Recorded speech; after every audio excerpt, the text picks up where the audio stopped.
Tengan todos muy buenos días. Reciban un cordial saludo al darles la bienvenida a la Escuela Bíblica Dominical.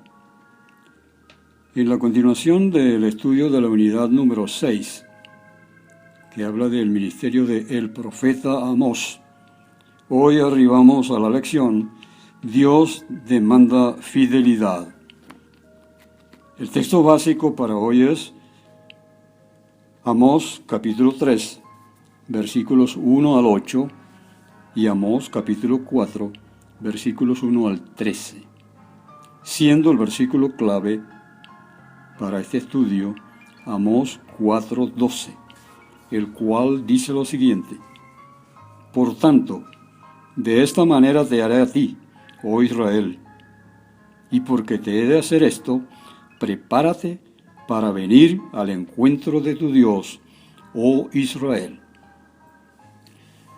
La verdad central de este estudio nos enseña que el castigo que la infidelidad de Israel trajo sobre toda la nación nos enseña que Dios nos hace responsable por ser fieles a Él en todo.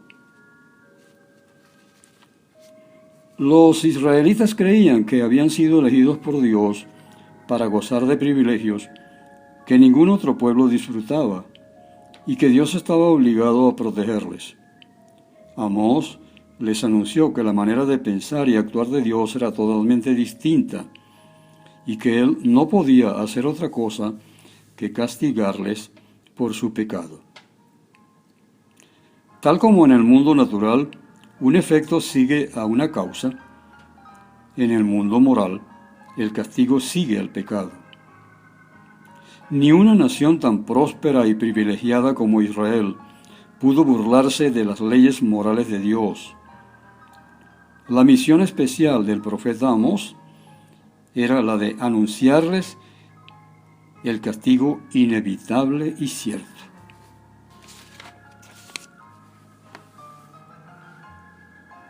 La primera parte de nuestra lección lleva como título La elección implica privilegios, pero también responsabilidades. Leemos en el capítulo 3 de Amós los versículos 1 y 2, los cuales dicen lo siguiente: Oíd esta palabra que ha hablado Jehová contra vosotros, hijos de Israel, contra toda la familia que hice subir de la tierra de Egipto.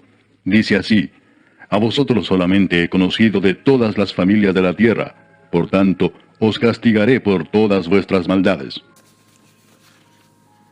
Oíd esta palabra, frase inicial del versículo 1. Y con esta frase comienza Amós 4 de sus mensajes. Los otros 3 podemos encontrarlos en el capítulo 4, versículo 1, el capítulo 5, versículo 1, y el capítulo 8, versículo 4. Amós sabía probablemente que sus oyentes no creían que Dios iba a castigar a su pueblo amado y escogido. También dudaban de la autoridad de un agricultor de otra región como profeta de la palabra de Dios. Pero Amós, el valiente boyero, anunció que Dios habló en contra del pueblo que salvó de la esclavitud. Y su denuncia es aún más grave porque su relación con ellos es personal y más íntima que la que tiene con otras naciones. No era fácil, por tanto, para Amós enfrentar al pueblo con la verdad de su infidelidad y las consecuencias que muy pronto vendrían. Según el versículo 2, no son solamente un pueblo rescatado, sino un pueblo escogido.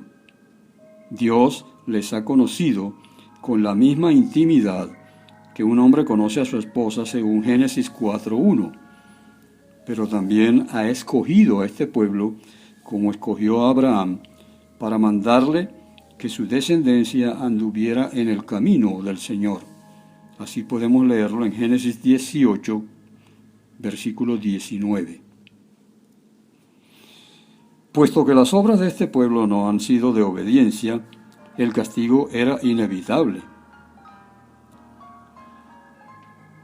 Los textos que leemos en Amós 5:24, Amós 6:7 y Amós 6:12 indican que Dios esperó de ellos lo mismo que esperaba de Abraham, según lo leemos en Génesis 18:19. En lugar de obediencia al pacto de Sinaí, han obrado maldades. Su falta de responsabilidad era enorme. Iban a perder los grandes privilegios que tenían desde los días de Moisés.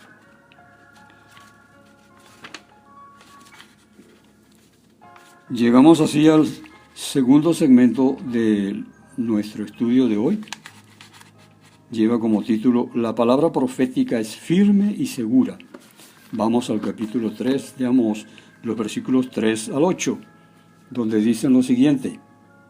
¿Andarán dos juntos si no estuvieren de acuerdo? ¿Rugirá el león en la selva sin haber presa? ¿Dará el leoncillo su rugido desde su guarida si no apresare? ¿Caerá el ave en lazo sobre la tierra sin haber cazador? ¿Se levantará el lazo de la tierra si no ha atrapado algo?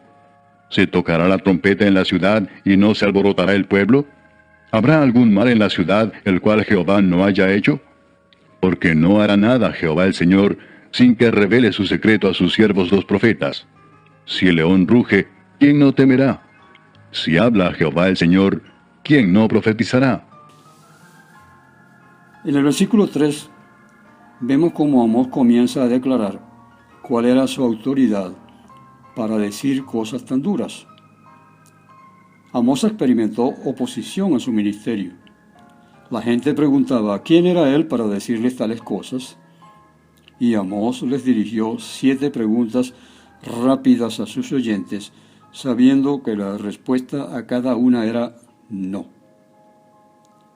En los versículos 4 al 7, continúa Amós con el argumento de la ley de causa y efecto, que opera no solamente en el mundo de la naturaleza, sino también en el mundo moral de la historia y la sociedad.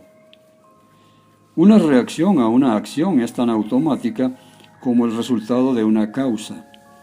En el versículo 6, el profeta afirma que Dios está presente y activo en el castigo que recibirán por calamidades. Y en el versículo 8 encontramos la nota climática. El león ruge y la persona queda presa del miedo. Dios ha hablado con todo su poder y aún el agricultor tiene que anunciar lo que Dios dice a su pueblo ingrato. El profeta no inventó su mensaje, sino que habló movido por una compulsión divina irresistible. Así leemos en la segunda carta del apóstol Pedro, capítulo 1, versos 20 y 21. Dicen lo siguiente.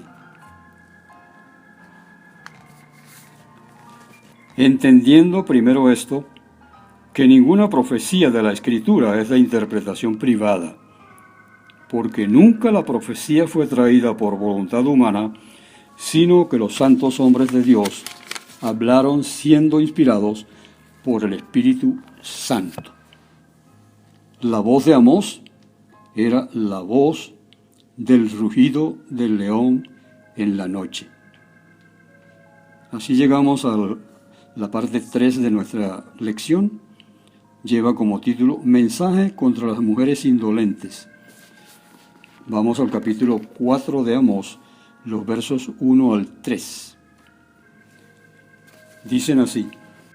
Oíd esta palabra, vacas de Basán, que estáis en el monte de Samaria, que oprimís a los pobres y quebrantáis a los menesterosos, que decís a vuestros señores, traed y beberemos. Jehová el Señor juró por su santidad, he aquí vienen sobre vosotras días en que os llevarán con ganchos, y a vuestros descendientes con anzuelos de pescador, y saldréis por las brechas una tras otra, y seréis echadas del palacio, dice Jehová. Al segundo sermón, que comienza con las mismas palabras del capítulo 3, versículo 1, se le podría dar el título Las advertencias no atendidas. El profeta dirige con brusquedad sus primeras palabras a las mujeres de la alta sociedad indolentes y consentidas, que incitaban a sus maridos a explotar a los pobres para obtener dinero para gastar en sus lujos. Las compara con las vacas gordas de la región al norte de la capital, conocida como Basán, porque en esa planicie el ganado comía más que lo necesario y era robusto y muy pesado. Estas mujeres son culpables de la opresión de los pobres por sus demandas excesivas sobre sus maridos. A veces, la opresión de obreros no es el deseo directo del jefe, sino es motivado por los que quieren enormes ganancias de la empresa para gastarlas en cosas frívolas. En los versículos 2 y 3 vemos que son presentadas como vacas en camino al matadero. Saldrán por las brechas en las murallas de Samaria después de la destrucción de la ciudad por un ejército enemigo. Las que estaban acostumbradas a vivir en palacios aprenderán a vivir en chozas como vivían las esclavas. Y la parte 4 de nuestro estudio lleva como título El castigo contra dos pecados. El texto lo encontramos en Amós capítulo 4, versículos 4 al 11 y dicen lo siguiente. Id a Betel y prevaricad, aumentad en Gilgal la rebelión, y traed de mañana vuestros sacrificios y vuestros diezmos cada 3 días. Y ofreced sacrificio de alabanza con pan leudado, y proclamad, publicad ofrendas voluntarias, pues que así lo queréis, hijos de Israel, dice Jehová el Señor. Os hice estar a diente limpio en todas vuestras ciudades, y hubo falta de pan en todos vuestros pueblos, mas no os volvisteis a mí, dice Jehová.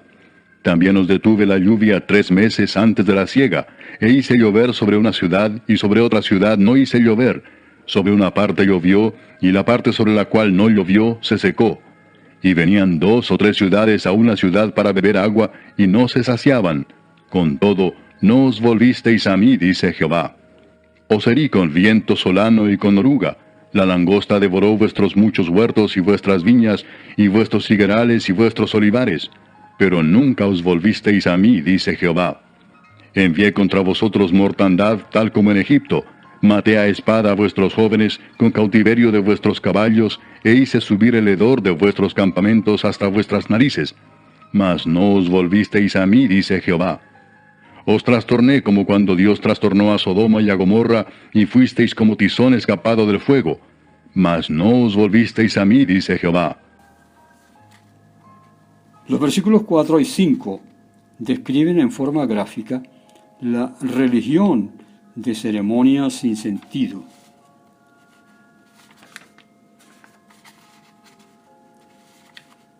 En los santuarios del norte de Israel se celebraban más cultos que en el templo de Jerusalén.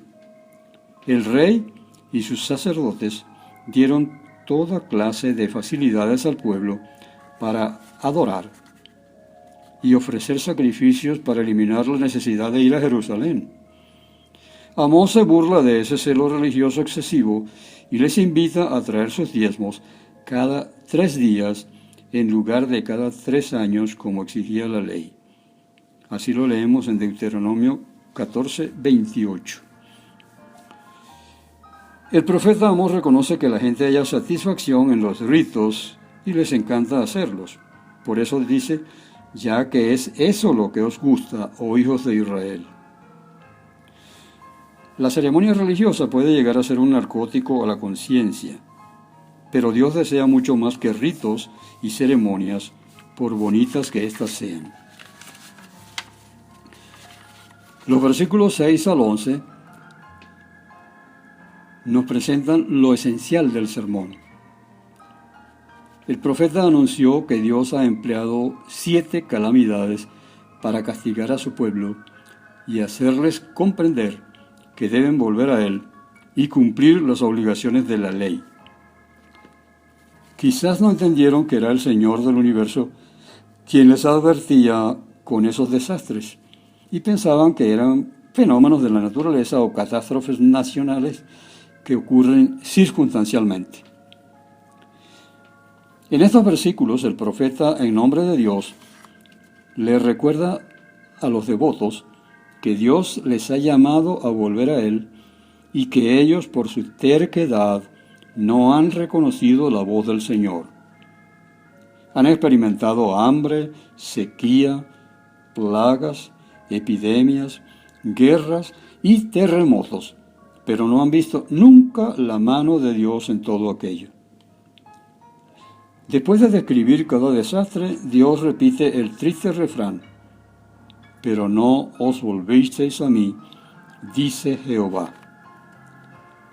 Era necesario que reconocieran que todo lo que estaba pasando eran azotes de Dios, pero a pesar de su religiosidad excesiva, no se humillaron en verdadero arrepentimiento y lealtad personal a Dios.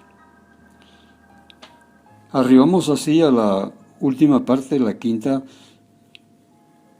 parte de la lección de hoy, que lleva como título la advertencia a Israel. Prepárate para venir al encuentro de tu Dios. Vamos a los versículos 12 y 13 del capítulo 4 de Amós. Por tanto, de esta manera te haré a ti, oh Israel, y porque te he de hacer esto, prepárate para venir al encuentro de tu Dios, oh Israel. Porque he aquí, el que forma los montes y crea el viento, y anuncia al hombre su pensamiento, el que hace de las tinieblas mañana, y pasa sobre las alturas de la tierra, Jehová, Dios de los ejércitos, es su nombre. Según el versículo 12, la paciencia de Dios llega a su fin, puesto que no prestaron atención a tantas advertencias, el día de juicio tuvo que llegar. Lo único que les esperaba era la destrucción completa como nación y el destierro inevitable. Tenían por tanto que sufrir las consecuencias de sus pecados. No quisieron volver al Padre amante y por eso tendrán que comparecer ante el juez justo. Vivían muy tranquilos en sus palacios, tomando el vino comprado por la opresión de sus compatriotas, pero ahora saldrán cautivos y esclavos para morir en tierra extraña. Y el versículo 13 es un himno escrito por Amós o citado por él, que les advierte que no es nadie menos que el soberano de los cielos y la tierra quien dicta sentencia sobre ellos. Él ha establecido la ley de causa y efecto tanto en el mundo moral como en el mundo natural. El Rey de Reyes revela de antemano al hombre su pensamiento y sus intenciones por medio de sus siervos, los profetas. Por lo tanto, no les queda excusa alguna por no haber obedecido. Como aplicaciones a este estudio tenemos, en primer lugar, ser parte del pueblo elegido es una experiencia sin igual. Salvos de nuestros pecados y librados de la esclavitud del vicio y la ignorancia, es la experiencia más grande que el ser humano puede tener. Pero implica aceptar y cumplir las responsabilidades de una persona redimida. Hemos sido elegidos por Dios para servir el resto de nuestra vida en la tierra. Como segunda aplicación, Dios revela sus intenciones para la humanidad por medio de sus siervos. Por lo tanto, nos conviene escucharles con mucha atención, porque la voluntad de Dios se hará en la tierra como en el cielo. La voz profética de la actualidad son los predicadores, los maestros, intérpretes de las Escrituras, todos aquellos que de una manera u otra hablan a los hombres de la voluntad de Dios. Una tercera aplicación nos dice que a la persona que no presta atención a las advertencias de Dios le espera el juicio y la condenación. Dios no envía a nadie al infierno, pero nos embarcamos nosotros mismos en ese destino por nuestra desobediencia. La historia de la salvación nos muestra que Dios no condena a nadie, que son los mismos hombres quienes no ponen atención al mensaje de la salvación los que se condenan. Y como última aplicación, la invitación de Dios a través de toda la Biblia es: venid a mí. Por tanto, si la aceptamos, vamos a gozar de vida abundante y vida eterna. Así concluimos el estudio de hoy. Deseamos que el Señor les bendiga, que hayan sido edificados, y les invitamos para el próximo domingo, cuando presentaremos el estudio intitulado Dios demanda autenticidad. Si tú amas a Cristo, te salvará, al cielo Él te llevará. Si Él te llevará al cielo, pronto Él te llevará. Oh, hermano, si tú amas a Cristo, te salvará, y al cielo Él te llevará. Y con los ángeles podrás estar. Me cuida la mañana, cuida la mañana, la mañana, cuida la mañana. Me cuida en la tarde, cuida en la tarde, cuida en la tarde, cuida en la tarde. Oh, me cuida en la noche, cuida en la noche, cuida en la noche, cuida en la noche. Si con Él tú siempre estás. Si tú amas a Cristo, te salvará, y al cielo Él te llevará. Si Él te llevará al cielo, pronto Él te llevará. Oh, hermano, si tú amas a Cristo, te salvará, y al cielo Él te llevará. Y con los ángeles podrás estar. Me cuida la mañana, cuida la mañana, la mañana, la mañana, cuida la mañana. Me cuida en la tarde, cuida en la tarde, cuida en la tarde, cuida en la tarde. Oh, me cuida en la noche, cuida en la noche, cuida en la noche, cuida en la noche. Si con Él tú siempre estás. Si tú amas a Cristo, te salvará, y al cielo Él te llevará. Si Él te llevará al cielo, pronto Él te llevará. Oh, hermano, si tú amas a Cristo, te salvará, y al cielo Él te llevará. Y con los ángeles podrás estar, podrás estar.